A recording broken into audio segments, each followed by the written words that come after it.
Hey guys, thank you so much and welcome to the Game Your Future podcast, where we help gamers realize their full potential and have somebody very interesting for you guys today. This is really the no BS coach. This is your mindset guru. So he's also motivational speaker, author, and president and CEO of Platinum Mindset Group, Michael Economides. Did I say that right? Close enough. Economy is close enough. Perfect. So How you Michael, doing, tell Tony? us more about you. Like so how are you the mindset coach? Okay, so I see. I hate that word, coach, too. I'm trying to find another word for that Yeah. because that coach thing, everybody screw the gurus out there kind of killing us on that coach word. Yeah, that's true. I saw one the other day. Somebody used some word she used, and I'm like, oh, that's she used some like off the wall instead of coach. I'm like, I guess it's okay, but So I guess the more straightforward question would be like, so how do you help people? I help people realize that things in life are gonna happen no matter. It's not the if, it's the when, and no matter how you take it, put it, it's gonna happen. And you can be ready for it. People think, oh, you can't ever be. You can think it's coming, but you can't be. Yeah, you can be ready for it because it's either going to break you or it's gonna keep pushing you forward. And if it breaks you, it's a lot harder to get back up. I tell people treat every situation like a speed bump. When you come to it, you don't get out of the car, wait for that speed bump to move. No, you slow down, you go over the speed bump, and then you keep going forward. The same thing you do in life. Somebody's gonna die in life, that's a given. Something's gonna happen in life, that's a given. You can't let it stop you because life's gonna keep going while you're just sitting on the ground. Wow. That's powerful stuff. So what is it I guess how did this come about, right? How did you become a mindset coach and why? Pretty interesting story. So I mean, I pretty much since I've always had just the confident mindset. I mean, just I've never really thought about it though. But so I went in for just a regular knee surgery one day, and this was in 2018. And I have adrenaline disorder, so my body doesn't take medicine very well. So when they put me to Yeah. sleep, it was like they put me into a 3-day coma. I was up in 3 hours. 3 hours. Wow. Crazy. And when I wake up like I wasn't even sleeping. Just bing up. And I'm ready to go. I'm like, all right, let's they come put a wheelchair in there. I'm like, no, I'm not. I don't need a wheelchair. I'm gonna walk out. I'm gonna use my crutches out here. And we all know how crutches suck. Yeah. So I do that, and then I go to stand up, and then the next thing I wake up and I'm going down the hospital like Michael and Andretti going in the hallway in a freaking hospital bed. And I'm like, what's going on? The nurse said, calm down. I'm like looking at her like, what? Calm? I'm calm. What do you thought? You don't want freaking out. She's like, well, you have a pulmonary embolism. Like, can you speak English to me, please? It's like we have a blood clot that came out of your leg and it traveled to your heart, to your lung within a millisecond, and then you went out. So it's Whoa. right next to you. It's in between your heart and your lung, and if it moves, it's gonna kill you. And me, I'm just thinking, okay, yeah, whatever. How long am I gonna be here? Can we get it? I'm ready to go home. I'm starving. It's freaking 9 o'clock in the morning after 13, 8 in the morning. I'm like, all I'm thinking about, I'm hungry. I'm not thinking about it's gonna kill me. Get out of here. Yeah. So, and then come to find out somebody dies every 33 seconds of a pulmonary embolism. Yeah, it's crazy. It's crazy. Wow. So I'm there 5 days later in the hospital. I gotta say the food's good there, so I was okay with that. But Good hospital food. Okay. doctor, you get a menu, dude. It's crazy. You get a menu to order from Wow. Okay. if you're not on a special diet. Yeah. So doctor comes in, he's telling me all this stuff, and it's going in one ear out the other. It's like want, want, want, want, want, want. Okay. And then he says, you're gonna have to stop everything you're doing, change life, slow down. I say, whoa, whoa, no, no, no, no, no, no. I'm not, you're crazy. I'm not stopping. He's like, do you realize the high risk you're at? You have 5 blood clot disorders. And then you have sarcoidosis. You have not only one sarcoidosis, you have 1% of what 1% have. You have the eyes, the brain, and the lungs. I'm like, what the hell is that? I couldn't even explain what sarcoid is because I still don't even know what the heck it is. But it's like Bernie Mac died from sarcoidosis. Hmm. Okay. Because having the blood clot disorders and the sarcoid is basically humanly impossible to have in the body at the same time. So And you it's defied the odds. I'm like, well, we're gonna give you this, this, and this. I'm like, wait a minute, you don't know how to treat it, but you're gonna make me a guinea pig and just give me all this medicine. So needless to say, I left with all his blood thinners and all that stuff. Well, on blood thinner, I was on what's it called? The human rat poison, basically. It's like the everybody takes this blood thinner if they take it. I forgot what it is, but I was clotting on it. I threw blood clots again and again and again. So they switched it again, threw them again. switch it again, do it again. I'm like, this is crazy. And in the midst of all this, it killed me multiple times. So I was brought Actually pronounced dead. pronounced dead. The last time I was pronounced dead for over 3 minutes and 31 seconds to be exact. Whoa. Oh my Craziness. gosh. But every time I did, it was crazy. It was like, did you see the light? I'm like, no, I didn't see a light. I saw somebody clapping their hands, telling me to wake up. That was about it. Oh, And nobody was ever there clapping their hands, telling me to wake up. I'm like, I guess it's somebody. I guess I don't know what's going on. But every time it never like, and then when I got diagnosed with this, my dad's best friend got diagnosed with MS. Just diagnosed with it. He didn't get any like he had symptoms, nothing like that. Well, me over here telling myself that, I'm not stopping, I'm gonna keep pushing forward. He right off the bat says, I'm sick, I have MS. He starts telling his mind. Yeah, and I'm just you don't your mind only knows what you're teaching and what you tell it. Plain and simple. Well, he's over here telling himself he's sick, he's sick, he's sick. Within a month, this sucker's in a wheelchair. Like he's like, just completely has told himself that he is done. And I'm over here, and his wife and everybody's like, "Look, you see what he's going through over there? He's keep on moving. What are you doing over here?" So that right there is what made me think and see mindset was everything because he's dead. He's not alive anymore. I am. wow. And I sat here and pushed through this and pushed through it. Was it hard? Yeah, damn right it was hard. But it was almost like I never thought twice about it because and I still don't today. I'm like, people are like, you realize what you've been. I'm like, I know what I've been through, but it's, yeah, whatever. And if you sit there and I thought about it that night, I was like, man, this is crazy. Like, it's like I don't even care about it, but I've been through it's all these clots I've had. It's nuts that somebody's dying from it every couple seconds. And you said how many times? Well, I've had 50 blood clots that the hospital knows about. I probably had way more than that because I just don't go to the hospital every time. It's like I call it a Wow. growing pain. Like I had a growing pain. Ugh. Plus, in the midst of this, I had a lobe of my lung taken out. So basically, part of my lung was taken out. Oh my gosh. Yeah, And so they had to take you said you were pronounced dead how many times? 13 times. 13. So lucky 13, you're still going.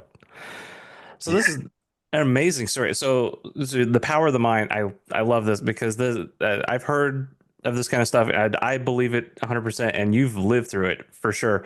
As far as how powerful the mind is at telling our body what to do, right? And I love that example. Yeah, I'm sorry to hear that. Yeah, I guess your friend with the MS that passed, but it's so crazy that just simply being diagnosed with it, he just like suddenly just fell off. Because like I know somebody, personally also that has MS, and they're doing fine. Like they're just taking their medication. They're kind of, it's just kind of, again, I think the mental aspect of it, it's so matter of fact. It's like, Hmm. yep, I have it, whatever, move on. Yep. And then for you and yourself, just amazing perseverance story. And that's what I love about what we can learn from our experiences, right? And that's why, like even just video gaming, like what we can learn from Hmm. video games. And so I think the mindset is so powerful, and that's why I wanted to help, with the gamers audience too, that understanding how powerful the mindset is really amazing. Because when it comes to games, we have the whole range of emotions, right? And it's I think even in the we talked about how you have a friend that could like punch holes in the walls if he gets mad at video games, Oh, right? that's crazy. We get heightened emotions because it's just like whether it's fun or frustrating, whatever it is. But coming away off the games like with a sense of resilience, right, is what I wanted to talk about too. The this idea that if you lose in a game, you die in the video game, you don't even think about it. You just like hit continue, start a new Some game, people whatever don't. it is. So I guess how can we learn from that? Like, what are your thoughts on that as far as like just taking that mindset? How do we expand on that to maybe transfer it to the real world? Yeah. Well, and like you said, like you could just hit reset or whatever, but a lot of people don't.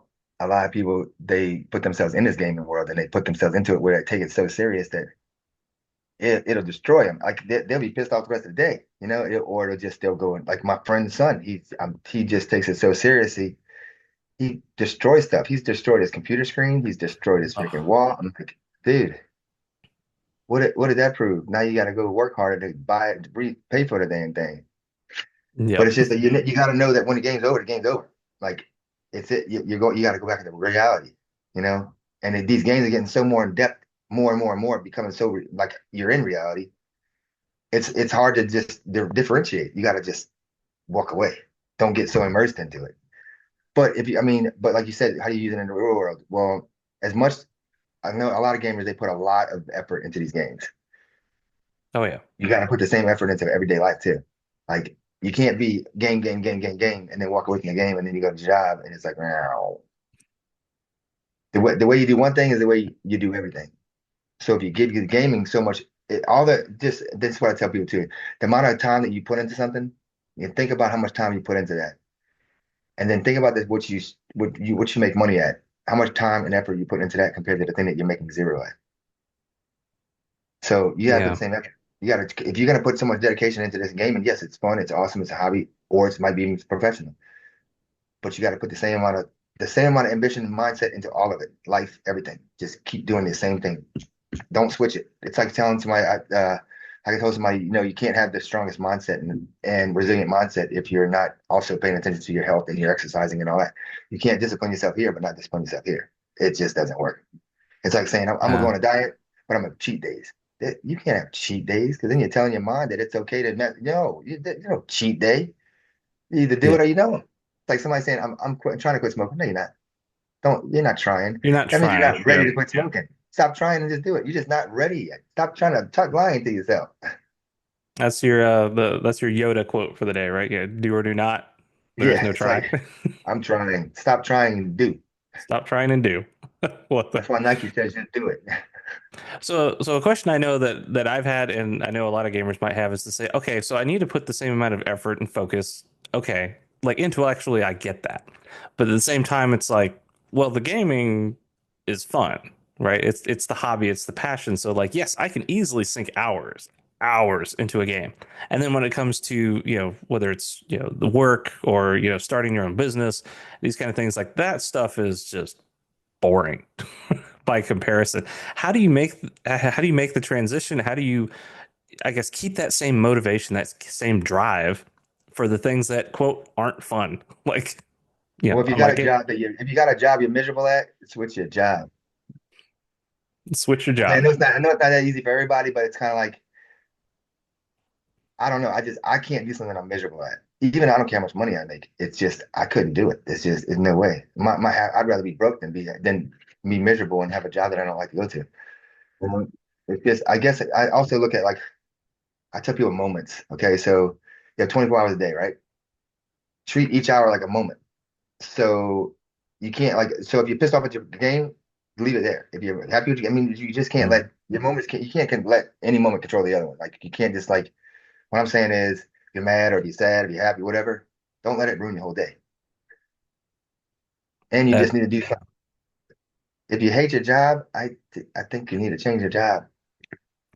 I definitely could feel that because that's something I definitely started a job I enjoyed. Yeah, working with the people that I actually enjoyed working with, and then over years and years, it just slowly, as there's like layoffs and all this change, and Hmm. I was, yeah, and I got promoted within the same position, but it was mostly working the same kind of supply chain job that I was doing. And yes, so sure enough, it just got, more and more monotonous, more and Yep. more, crap put on it, to the eventually to the point where I just didn't like it anymore. And then, yeah, between quiet quitting and some other changes, it's just like, all right, see ya. Like, fair And that's enough. a big thing. That's also a thing I do for businesses. I like actually go and do leadership and team building exercises and workshops with them because a company can get stale. And if you don't have the leadership that's always keeping it new and keeping it fresh and keeping your teams building and having these team powwows at least a couple times a week, it becomes like you said, it's just boring. It becomes where you're just miserable. If you're not keeping your team happy, I mean, and it's crazy because most companies don't do it. And they don't realize how much money they're losing. Like, give your employees stuff, give them incentives, give them this, give them that, make them happy. An unhappy employee costs a company up a 50% profit loss. It's Wow. crazy. Yeah, it's nuts, and they don't realize that. And if they quit, how much does it cost that company to retrain somebody, get some money in there, do all the it's companies don't pay attention to it. That's crazy because that's what I know. I've heard that, company retention is just so much more valuable than, yeah, like you said, rehiring, retraining. That there's just a huge cost in that employee Hmm. turnover. So how do you keep the employees, right? And so, like you said, give them incentives, keep them happy. And it's amazing that not more companies do that or don't do it Little right, things make don't them do it happy. well. You can tell them, I'm gonna give you a free coffee cup. I mean, just to make sure our employee to know that they have value. Like I saw the other day, like I'm all this. I always get see these boards and all like hiring boards. You ever heard of racetrack gas station? Only by name. Yep. Okay, so racetrack, if you when it comes through all these racetracks, they're hiring for every single position nonstop. So what does that tell the manager of these stores that how much value that this company has for them? So None. not much. They're Yep. they're they're ready to replace you before you even start. Wow. Yep. And a lot of companies do that. I'm like, what the heck? If I would not want to be a manager there, you don't even value me. You don't price me before I'm even here. Yeah, but it's kind of that double-edged sword. You're like, well, we need to hire. It's like, well, hiring all positions. We're like, what about my position? Does that mean you're getting rid of my Exactly. position? They go Man. through managers like crazy. I looked at the turnover rate. It's like they go through them like crazy. Well, because when you have their position already up for grabs and they're there, Wow.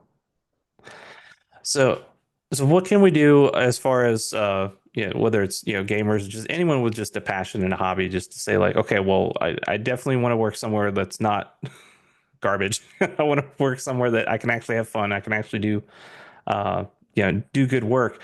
And then as far as like kind of the leadership aspect of it, like if people are looking to be either leaders in their community, looking to be leaders at work, how does this mindset help, and what can people do to help gain these kind of skills or the abilities to kind of move up? one thing is to get out of your own way. Because I know, look, I get my own way all the time.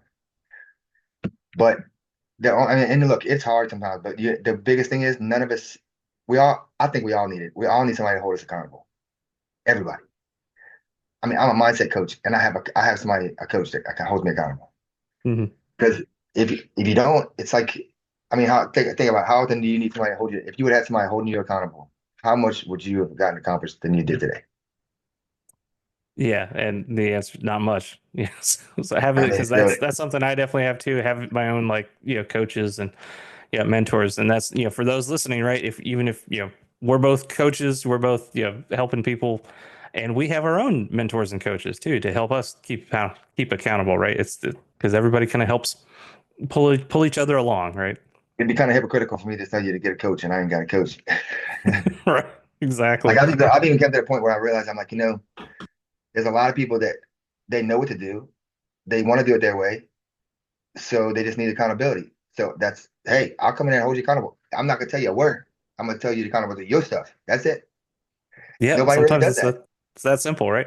Yeah, That's it. is that really the key? Because there are definitely people, because I've definitely been in that position too. So I wanted to get your thoughts. When people they know, maybe they do have the tools, maybe they do have the talent and the ability, they have the knowledge, they're ready to go, but yet they're still not taking action. Because nobody get What there, is that, kick and how their do you ass. get past that? Yeah. You gotta have somebody kick your ass. That's what you gotta have. Somebody sit there and say, you need to do it, you need to do it, you need to do it. And also, I told somebody this yesterday. I said, okay, this. He said, oh, I don't want to do this. I want to do that. I said, okay, it's because he had something about he needed to get some dental surgery or something. I was like, okay, I'm gonna tell you, it's gonna be painful. It's not gonna feel good. It's gonna suck. Yeah, it's gonna suck. But what is the positive outcome on the other end? Does a positive outcome on the other end outweigh going through this pain for a little bit? It's just gonna be a moment for this pain.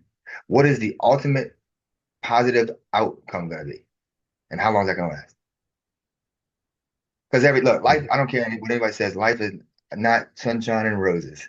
And anybody who has that thought in their mind, I don't know where they got it from, but they're full of crap.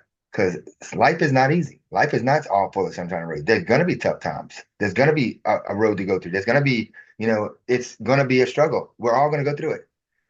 It's how you keep standing up and how you keep pushing. The mirror, the rearview mirror in your truck or your car is smaller than the windshield for a reason.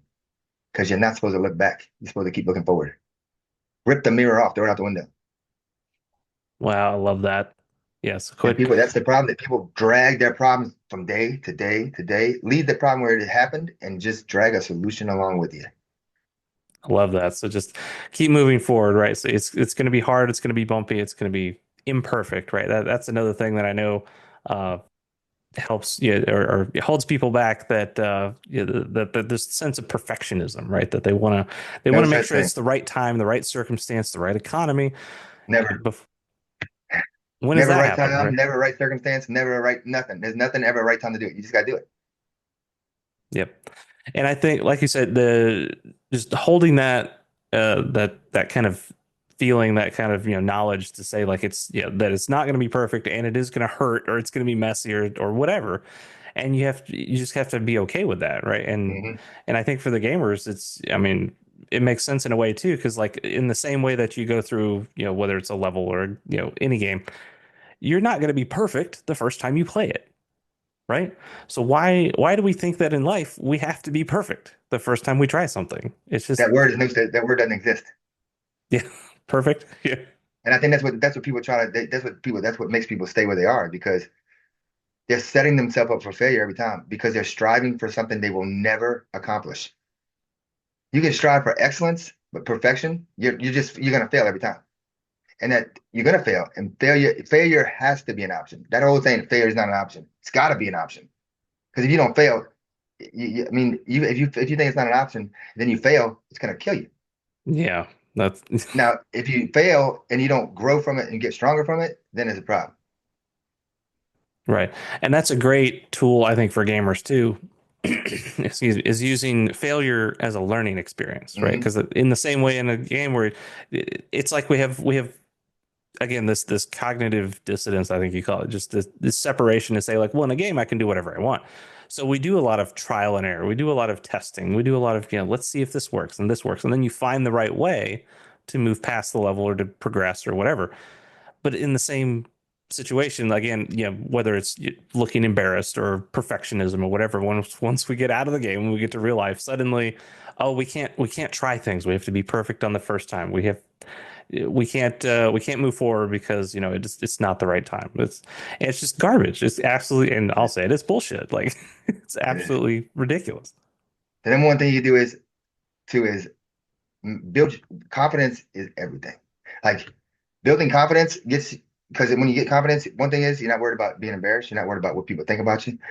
Once you get to that point where you could care less what other people think, the whole door opens up because somebody else's opinion of you is none of your business.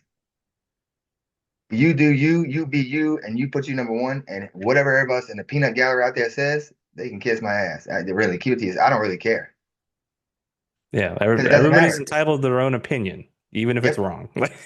they're not paying my bills. They're not doing anything. I mean, you could have your opinion. I don't Yeah, really care. exactly. Oh, that's fantastic. So as we're starting to wind down for this episode, I did want to ask specifically. So what is your most powerful, I guess, mindset, tactic, tool, whatever you want to call it? Like, yeah, if you had one piece of advice for your, yeah, I guess, for your audience, for those listening, what would you say is the most powerful thing you can do to help your mindset? Um, don't let anybody else control your emotions, and because once your emotions get in the way, it's over.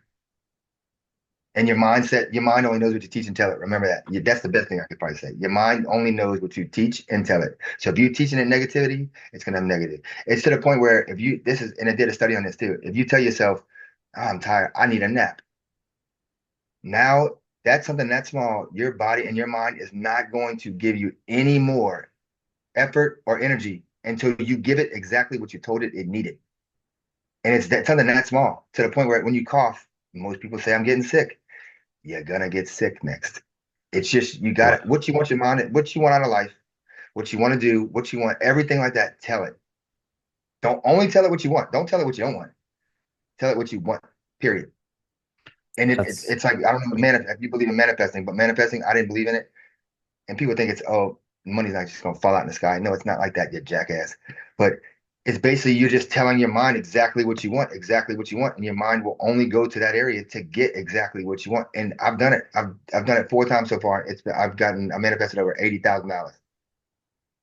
It's wow. crazy. It's like your mind almost like just goes wherever the money is. It's not gonna give you this money, but it's gonna keep you in the areas where you're gonna make the money. You're gonna do that. It's crazy how much it works. That's amazing. Yeah. And that's wow, those at least like five amazing little nuggets of wisdom right in there too. That's fantastic. So gosh, Michael, thank you so much for joining. And where can people find you and learn more about you? You can go to my website. It's platinummindsetgroup.com, or you can go on my Facebook, Michael Economides. Awesome. And one thing I do ask each of our guests, what is your favorite video game? If you had to pick one. It gets me aggravated as hell though. But I would say Madden football. I like playing that. Even though every time I play that freaking there, it's like I'm playing Tom Brady against the guy who me plays in high school or something. I get my butt whipped up and down the field. Yeah. Good old Madden. Yep. I love it. Well, guys, Michael, thank you so much for being on the podcast. Thank you for joining us. And guys, Thanks for if you want having me. to learn how you can get, better mindset and actually make these breakthroughs that we're talking about, so definitely check out Michael. And of course, if you need any help in realizing your full potential as a gamer, you can definitely check out mine at dragonmorexp.com. And And if you would listen to this, I'll give you a free digital copy of my book. If you go on my website, you can get it. oh, there you go. So, guys, definitely check this out. If you're listening right now, you can get a free digital copy of Michael's book. So, definitely check out platinummindsetgroup.com to get that. So, guys, thank you so much for watching. Stay awesome, and I'll see you in the next one. Thanks.